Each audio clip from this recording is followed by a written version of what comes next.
Fọláṣadé o Ọmọlára Adéníkẹ́, happy birthday to you. Ìgbọ̀dún ọdún kan nínú owó, nínú ọlá, nínú ire gbogbo, ẹ̀mí gígùn pẹ̀lú àlàáfíà kíkún. Bó o ti sọdún yìí o, kó o tún sẹ̀mí. Adéníkẹ́ yọ, wọ́n ṣe bóṣù ló yọ.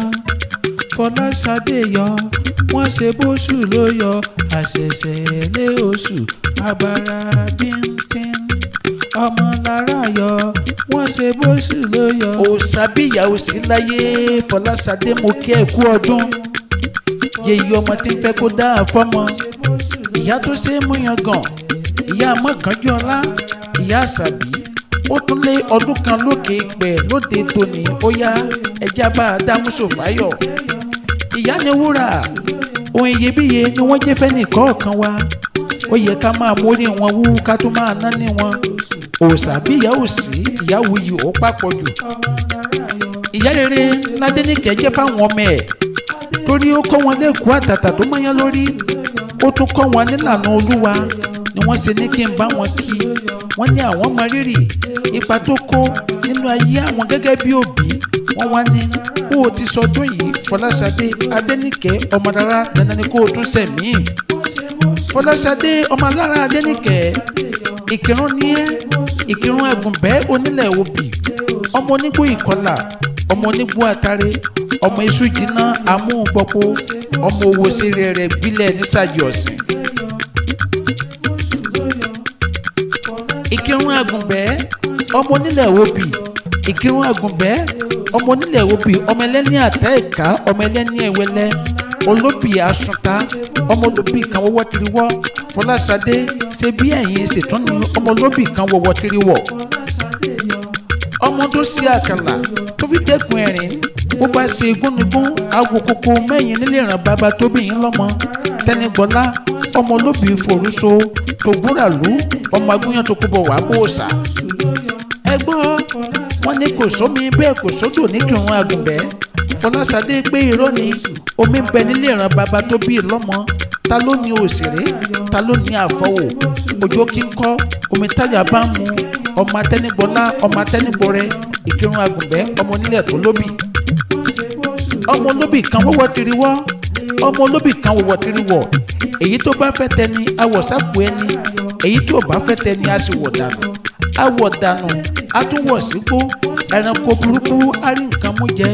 Ọmọ akínílé, ọmọ akínlójú ogun, òfodófodó ẹ̀yin sì tún lọ́mọ òfodófodó. Bàbá tó bí yín ló fodò tó sì fo yàrá, ó fo yàrá, bàbá yín tó ṣe bẹ́ẹ̀ ó sì fo gangan.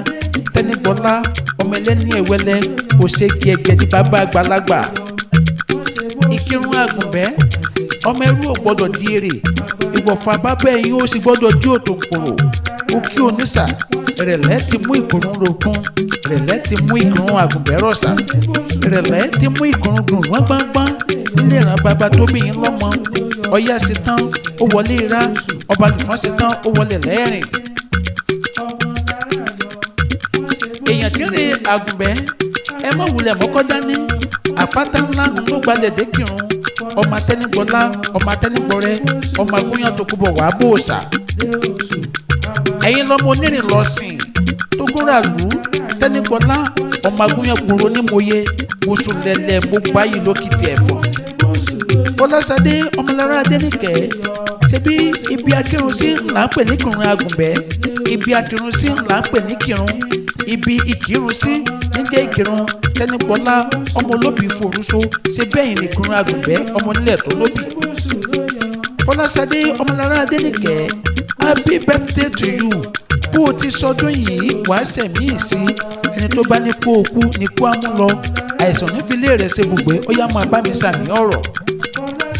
Ọdọọdún là ń rórógbó, ọdọọdún là ń rẹ́wùsá, ọdọọdún ni wọ́n rọ́mọbì lórí àtẹ. Kó o gbó, kó o tọ́, kó o fi ọwọ́ pawú, kó o tún jẹun ọmọ. Bó o ti sọdún yìí dandan ni kó o tún sẹ̀mí.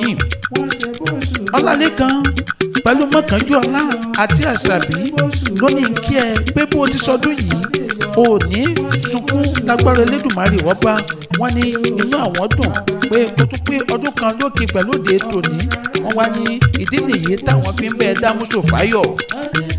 tó a kì í ṣe é mọ̀ wọ́n lè bí yín pé ta ló kọrin wì lẹ́ẹ̀kan adé ọmọdé ni torí mo ń múra gbàgbà níta àwọn àgbààgbà mo gbàgbà lọ́wọ́ ajíkọ̀ pé àgbàlá àti gbangba lọ́lágbàlọ́wà tó gbégbá dání mo gbàgbà lọ́wọ́ onígbọ̀rọ̀ nìkanra àtìgbà ni mo wá kọ́ fún gbogbo onímọ̀ tó mọ̀ gbà.